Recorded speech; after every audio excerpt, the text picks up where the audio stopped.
BJP నేతల తీరంతా ఒకటైతే ఆ ఎమ్మెల్యే స్టైల్ మాత్రం చాలా భిన్నంగా కనిపిస్తోందట. రాష్ట్రంలో ఎవరికి వారే యమునా తీరన్నట్లుగా పనిచేస్తే మన అధికారంలోకి వచ్చేది ఎప్పుడని కొందరు ప్రశ్నిస్తుంటే రాబోయేది బీజేపీ ప్రభుత్వమేనని ఆ ఎమ్మెల్యే ప్రకటించడం చర్చకు దారితీసింది. పైగా నేనే హోంమంత్రినంటూ ధీమాగా తన పదవిని సైతం చెప్పుకొచ్చారు. అంతేకాదు డేటు టైం కూడా ఫిక్స్ చేసేశారు. సంచలనం రేపుతోన్న ఈ వ్యాఖ్యలు చేసిన ఆ ఎమ్మెల్యే ఎవరు? ఆ వ్యాఖ్యల వెనుక ఉన్న మతలబేంటి? అసలు తెలంగాణ బీజేపీలో ఏం జరుగుతోంది? Was this exclusive focus? Telangana రాష్ట్రంలో అధికారం కోసం భారతీయ జనతా పార్టీ కలలు కంటోంది. ఆ పార్టీ నేతలు కూడా ఆ ముహూర్తం కోసం కళ్లు కాయలు కాసేలా ఎదురుచూస్తున్నారు. కేంద్రంలో హ్యాట్రిక్ విజయాన్ని సాధించి అధికారంలో ఉన్నప్పటికీ తెలంగాణలో మాత్రం అందని ద్రాక్షలాగానే మిగులుతోంది.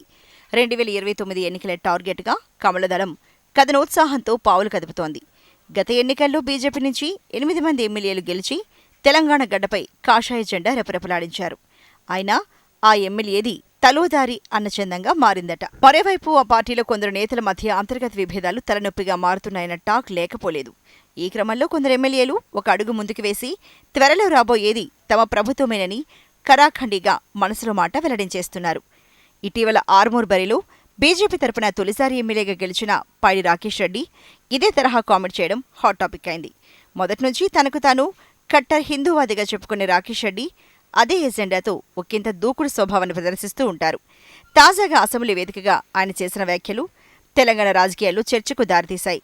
తెలంగాణలో వచ్చేది హిందువుల ప్రభుత్వమే, ఆ ప్రభుత్వంలో నేనే హోంమంత్రినంటూ రాకేష్ రెడ్డి తనకు తాను ప్రకటించుకోవడం అందరినీ విస్మయానికి గురిచేసింది. తెలంగాణ అసెంబ్లీలో బడ్జెట్ సమావేశాలు జరుగుతున్న సమయంలో రాకేష్ రెడ్డి చేసిన కామెంట్స్ అటు బీజేపీలో ఇటు రాజకీయ వర్గాల్లో చర్చకు దారితీశాయి.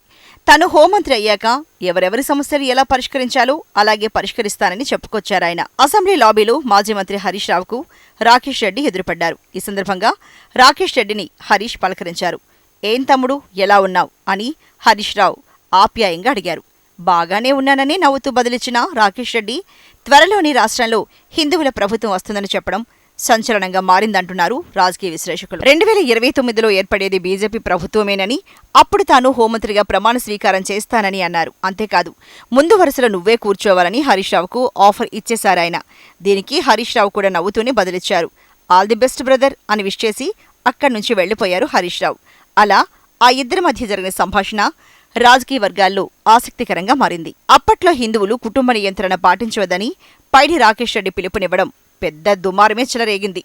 దేశంలో ముస్లిం జనాభా పెరుగుతోందని, వారిని తట్టుకోవాలంటే హిందూ జనాభా భారీ స్థాయిలో పెరగాలన్నారాయన.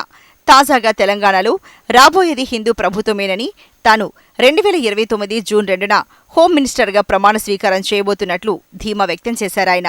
రాష్ట్రంలో కాంగ్రెస్కు ఇదే చివరి ప్రభుత్వమని, ఆ పార్టీ చివరి సీఎం రేవంత్ అని ఆయన చెప్పుకొచ్చారు. అయితే తమ ప్రభుత్వంలో సీఎం ఎవరనేది మాట్లాడబోనన్నారు. తెలంగాణలో అధికారం కోసం తాపతరి పడుతోన్న భారతీయ జనతా పార్టీకి ఎమ్మెల్యే పైడి రాకేష్ రెడ్డి వ్యాఖ్యలు లోలోన సంతోషాన్ని నింపేవే. మరి బీజేపీ అధికారంలోకి వచ్చేది ఎప్పుడు? రాకేష్ రెడ్డి హోంమంత్రి అయ్యేది ఎప్పుడన్నది చూడాలి మరి.